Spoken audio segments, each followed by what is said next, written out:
اسلام میں بارات کا کوئی تصور نہیں، سیرا بندی کی کوئی تقریب نہیں، ہندوانہ تقریبات نہیں۔ بارات کے لیے عربی میں کوئی لفظ ہی نہیں ہے۔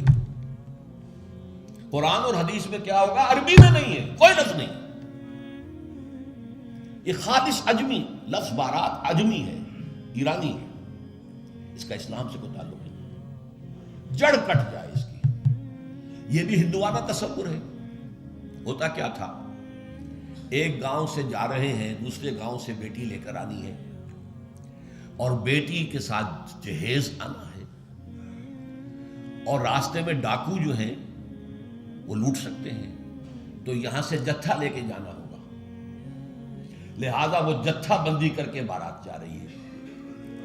اب وہ جا کر جنج گھر جو بنے ہوئے ہیں وہاں پر ٹھہر رہی ہے، 2 دن 3 دن عیش کر رہے ہیں، مچھرے اڑا رہے ہیں لڑکی والوں کے پیسے پر، پھر وہ مال غنیمت سے لدے پھدے واپس آ رہے ہیں، لہذا وہ جتھا حفاظت کرتا تھا۔ یہ سارا ہندوانہ تصور ہے، اسلام سے کوئی تعلق نہیں۔ تو نمبر 1 نکاح مسجد میں، نمبر 2 کوئی دعوت طعام ہی نہیں، کوئی بھی نہیں، نو انٹرٹینمنٹ واٹس ایور لڑکی والوں کی طرف سے۔ اجتماع جانبین مسجد میں، یہیں سے ڈسپرس۔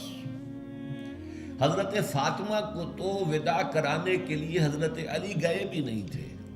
نکاح کے بعد کچھ خواتین حضرت فاطمہ کو لے کر حجرے میں چھوڑ آئی تھی جا کر، جو ایک انصاری صحابی نے حضرت علی کو دیا تھا، ورنہ ان کے پاس حجرہ بھی نہیں تھا۔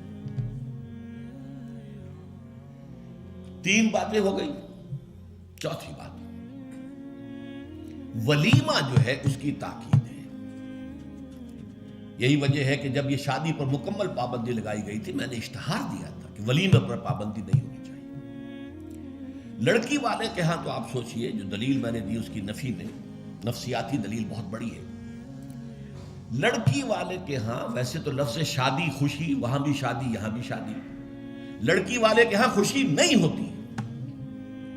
اس کے گھر سے لخت جگر، نور چشم نکل کر جا رہی ہے، کیسے خوشی ہوگی؟ مائیں رو رہی ہوتی ہیں، انہیں غشی پڑی ہوتی ہے جب بچیاں نکل رہی ہوتی ہیں، بہن بھائی رو رہے ہوتے ہیں، باپوں کے آنکھوں کے اندر بھی آنسو آئے ہوتے ہیں، نمی آئی ہوتی ہے۔ میں نے بھی 5 بیٹیاں رخصت کی اپنے گھر سے، اور آنکھوں میں نمی آئی ہے۔ I couldn't withhold my tears۔ پھر یہ صرف یہ تو ہوتا ہے کہ ایک ذمہ داری کا بوجھ تھا، آج اتر گیا۔ اسے آپ انگریزی میں سائی آف ریلیف کہہ سکتے ہیں، بس کوئی خوشی نہیں۔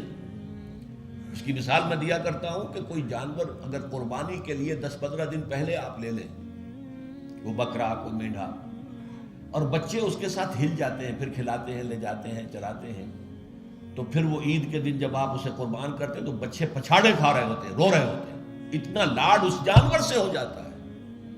تو یہ نور چشم، لخت جگر گھر سے نکل رہی ہے، 18-20 برس رہی ہے آپ کے گھر میں، آج جا رہی ہے۔ ٹھیک ہے، سائی آف ریلیف ہے، لیکن اندیشہ بھی ہوتا ہے۔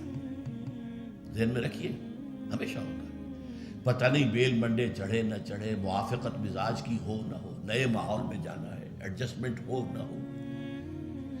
اپنی حد تک پورا اطمینان کر لیا ہے، دیکھ لیا ہے، سوچ بچار کر لیا ہے، لیکن کیا کہا جا سکتا؟ ایک بالکل یوں سمجھیے کہ ایک نیا ماحول ہے، نئی جگہ جا رہی ہے، لہذا وہ اندیشہ بھی موجود ہوتا ہے۔ لہذا واقعتاً لڑکی والوں کے ہاں خوشی کا موقع نہیں ہے۔ ان کے ہاتھوں مرغ پلاؤ کھانا بے غیرتی ہے۔ ہاں، لڑکے والے کے ہاں خوشی ہے، اس کا گھر آباد ہوا ہے، اور اسے حکم دیا حضور نے، اولموا ولو بشاۃ، ولیمہ ضرور کرو، چاہے تمہارے پاس ایک ہی بکری ہو۔ وہ ایک ہی بکری در حقیقت ان کے ہاں مفلسی کی سب سے بڑی شکل ہو سکتی تھی، لیکن بھیڑیں بکریاں پالنا تو ان کا پیشہ تھا۔ تو کسی کو ایک ہی بکری ہے تو معلوم بہت ہی غریب ہے، فرمایا اسی کو ذبح کرو، کھانا کھلاؤ اپنے دوستوں کو، اپنے احباب کو، سیلیبریٹ کرو۔ سیلیبریشن تمہارے ہاں ہونی چاہیے، مرد کے ہاں، لڑکے کے ہاں۔ پھر اس میں بھی اس قدر حضور صلی اللہ علیہ وسلم کی تعلیم کے اندر دیکھیے توازن ہے۔ فرمایا، یہ مسلم شریف کی روایت ہے جو میں آپ کو سنا رہا ہوں، عن عبداللہ ابن عمر رضی اللہ تعالی عنہ ان النبی صلی اللہ علیہ وسلم قال اذا دعی احدکم الی الولیمۃ فلیجب، جب تم میں سے کسی کو ولیمے کی دعوت دی جائے تو ضرور جائے۔ اور ایک اور حدیث ہے ابو ہریرہ سے رضی اللہ تعالی عنہ کہ حضور نے فرمایا شر الطعام طعام الولیمہ، ولیمے کا کھانا برا کھانا ہے۔ کیوں؟ اس میں غریبوں کو نہیں بلایا جاتا، بلکہ غریبوں کو جو دھکے دیے جاتے ہیں۔ آپ دیکھتے ہیں بڑے بڑے ٹینک لگے ہوتے ہیں ٹینٹ، اور وہاں پر اندر جو کچھ ہو رہا ہوتا ہے، کھانا ضائع بھی ہو رہا ہوتا ہے، غریب کو تو کسی کو داخل نہیں ہونے دیں گے نا۔ اور ہے بھی نہیں، وہ مسلی کھلانے کے لیے تو نہیں ہے نا، وہ تو اپنے اعزاء رشتہ دار احباب ان کو اپنی خوشی میں شریک کرنے کے لیے۔ تو حضور نے فرمایا شر الطعام طعام الولیمہ، لیکن اس کے باوجود من لم یجب الدعوہ فقد عصى اللہ ورسولہ، جو شخص ولیمے کی دعوت قبول نہیں کرے گا اس نے گویا کہ اللہ اور اس کے رسول کی نافرمانی کی۔ اب آپ سوچئے، جس نبی نے ہمیں اتنی تفصیل سے ہدایت دی دعوت ولیمہ کی، اگر لڑکی والوں کے ہاں کسی دعوت کے اندر کوئی خیر ہوتا ذرہ بر، تو کیا حضور ہمیں اس سے محروم رکھتے ہیں صلی اللہ علیہ وسلم؟ تو چوتھی بات جو میں نے عرض کی کہ ولیمہ کیا جائے، ہاں البتہ ون ڈش کی پابندی لگائی جا سکتی ہے، بالکل لگائی جا سکتی ہے۔ اسراف اور تبذیر کو روکا جا سکتا ہے۔ اسراف کسے کہتے ہیں؟ اسراف کہتے ہیں ضرورت کی جگہ پر ضرورت سے زائد خرچ کرنا۔ عام اپنے گھر کے کھانے میں بھی ایک سے زیادہ ڈش پکانا، ایک سے زیادہ کھانا حضور کے نزدیک نہایت ناپسندیدہ ہے۔ ضرورت ہے پیٹ بھرنے کی، ایک سالن روٹی سے بھی ہو جاتا ہے، آپ نے 4 4 5 5 پکا رکھے، یہ اسراف ہے۔